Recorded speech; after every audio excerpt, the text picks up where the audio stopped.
A paz do Senhor, aqui é o professor Marco Faleiro da Logos Ensino Superior de Teologia. Você está no curso de bacharel em Teologia e esta é a disciplina Hermenêutica Básica. Estamos no primeiro AVA da aula dupla 7, ou seja, estamos a iniciar mais uma aula dupla, que é a aula 13 e 14 e a primeira parte da aula 13. Esta disciplina hermenêutica se baseia no livro do professor Esdras Bento, pelo menos esta AVA, essa metodologia dessas AVAs, por mim, professor Marco Faleiro, e nós já vimos no livro estes capítulos.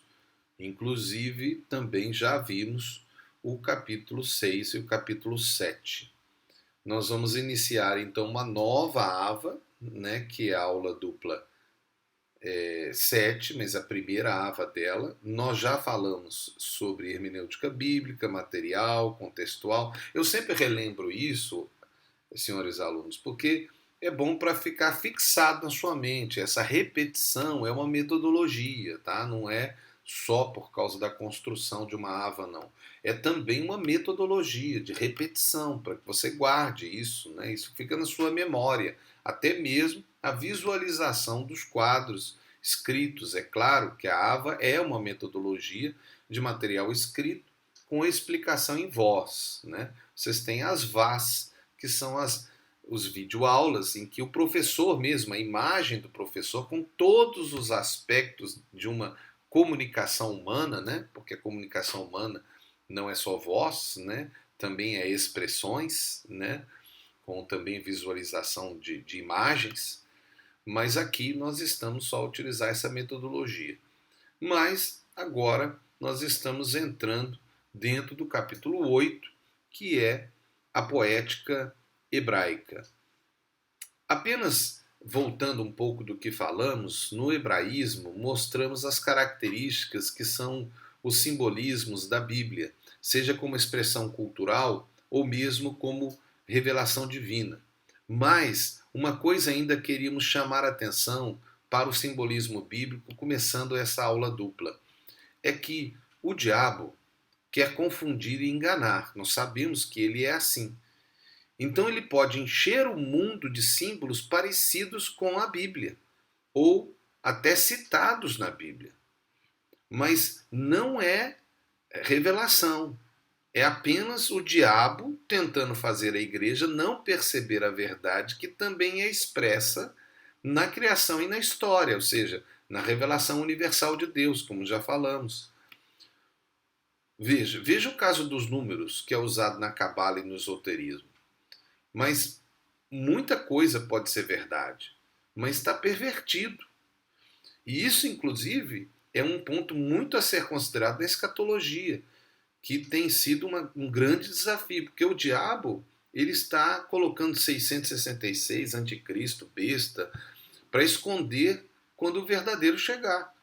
Ele fez isso no passado e está a fazer hoje. Veja o caso, por exemplo, de Hitler, quando chegou. A igreja pensou que era o anticristo, não era. A questão dos papas, né? Também, é o falso profeta.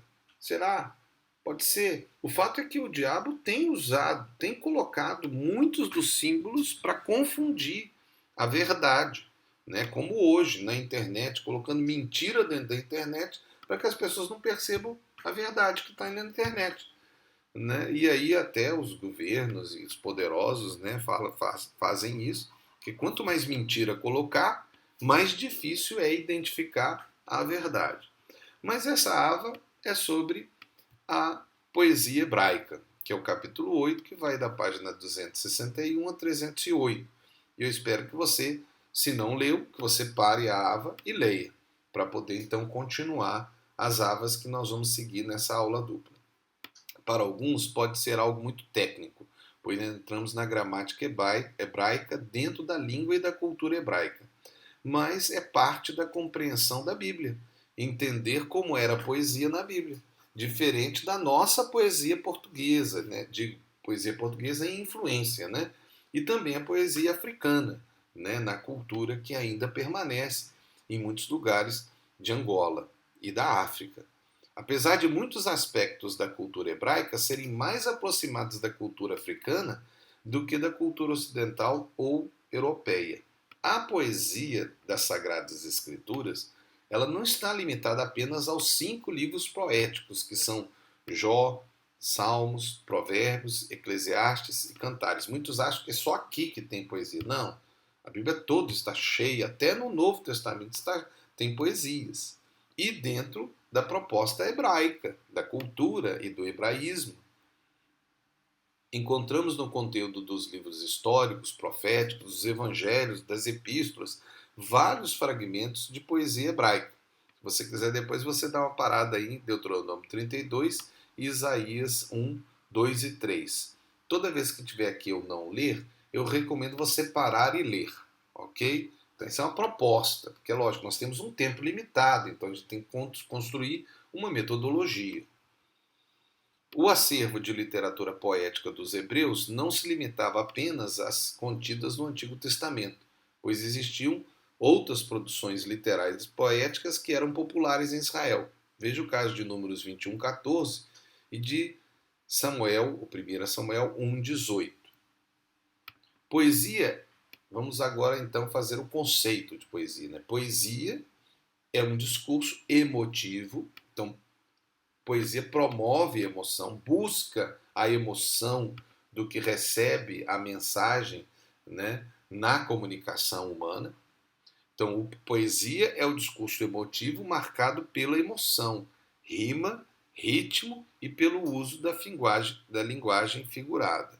Ela se difere da prosa, pois enquanto a prosa é essencialmente descritiva e dissertativa, lógica, né, a poesia, apesar de usar a descrição e a dissertação em alguns casos, concentra-se particularmente no uso da linguagem figurada.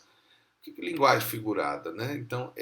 Então, ela é algo que é uma figura.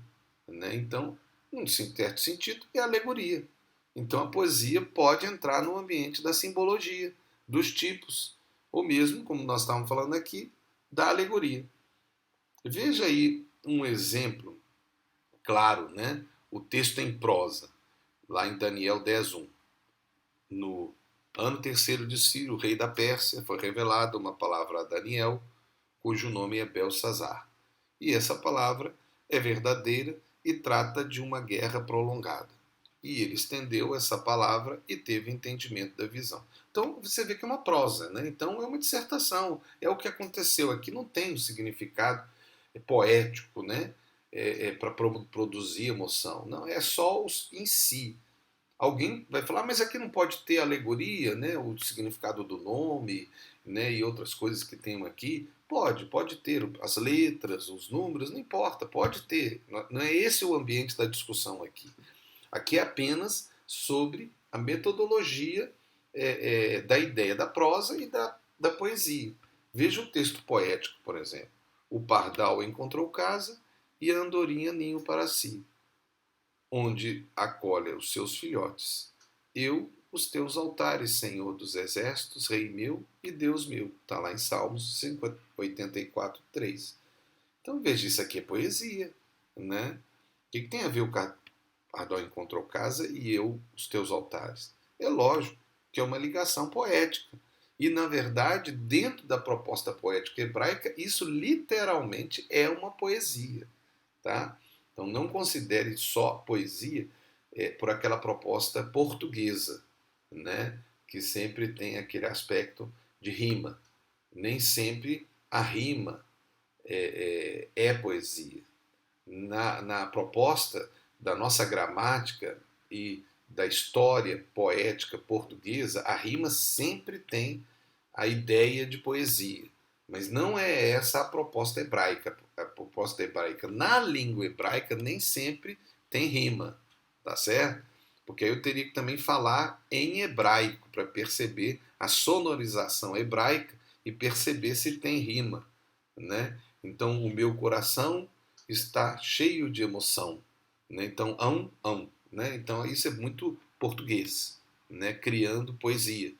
Mas o judeu, ou especificamente o israelita, no tempo da Bíblia, ele não se preocupava com o som. da rima, né?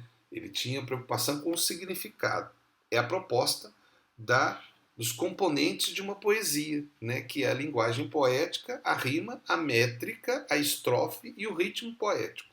Isso você vai achar no seu livro-texto, nas páginas 263 a 266. Eu peço que você leia, se possível até que você pare essa aba, leia essa parte para você ver esses componentes, tá? Agora, nos componentes de uma poesia, nós vamos entrar nas próximas avas agora, até o final dessa aula dupla, mas mais especificamente no paralelismo, que é fundamental na estrutura da poesia hebraísta ou bíblica, né? Porque hebraísta porque é bíblica, essa é a nossa preocupação, né? Mas aí nós temos dois aspectos a considerar: a estrutura em si, né, e os componentes. Nós não vamos estudar muito os componentes, nós vamos citá-los, mas é bom você estudar. Nós vamos preocupar mais com a estrutura em si, tá? Nós então vamos nos preocupar nessas avas até o final da aula dupla, que se trata do capítulo 8, que é a poesia hebraica, né, com a estrutura da poesia hebraica. A questão dos componentes, como eu disse, de uma poesia, que são a linguagem poética, o rima, a métrica, a estrofe e o ritmo poético, eu peço, por favor, que você pare, leia e estude no texto que eu já citei da página 263 a 266. É certo que ao estudar a estrutura com o paralelismo, estaremos falando um pouco sobre os componentes da poesia, mas consideramos parte de nossa proposta sua participação no estudo, mesmo que ele não seja analisado aqui com o devido tempo. É sempre bom lembrar que você está num curso de EAD. O que é isso? Ensino à distância. Se algum curso nosso presencial usa as nossas avas, é complementar. O ponto crucial é que a metodologia à distância, ensino à distância, tem a proposta em si, é uma proposta do ensino à distância, que o aluno estude em casa, ou fora do ambiente da academia, né, ou sem o apoio, né, do professor, ou mesmo no ambiente virtual. Então, o aluno tem que ter um plano de estudo que é independente do tempo de interação com a academia. Se você pensa, eu já tenho falado isso e vou repetir, não só nessa aula, mas todas as vezes que eu for professor, eu gosto de lembrar isso, sim.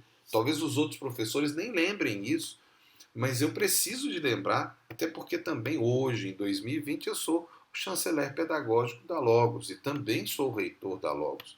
Agora, né, pode ser que no futuro eu não seja, e provavelmente não serei, né, porque haverão outros a vir, mas o fato é que você tem que lembrar que você está num curso de ensino à distância, então você tem que estudar, você tem que ler, você tem que gastar um tempo extra. Não é só ver as avas ou as VAs ou fazer a leitura, é mais do que isso. Não é só ir na sala de aula, aqueles que estão no intensivo, é mais do que isso. Você tem que se dedicar, senão você não terá um curso bom. Você pode até passar, pode ter nota, mas às vezes você não vai crescer, não sei. Pode ser que talvez você tenha um aspecto aí de um coeficiente de inteligência que lhe dê a capacidade de crescer muito. Tudo bem, alguns casos são exceções, mas no geral não é assim. Então não fique esperando que vai acontecer um milagre e vai tudo aparecer na sua mente. Amém? Sempre relembrando as 6 regras básicas que nós sempre deixamos aqui para que você se relembre e saiba, e você já deve saber de cor, né? Terminando então essa ava, aqui é o professor Marco Faleiro, da Logos Ensino Superior de Teologia.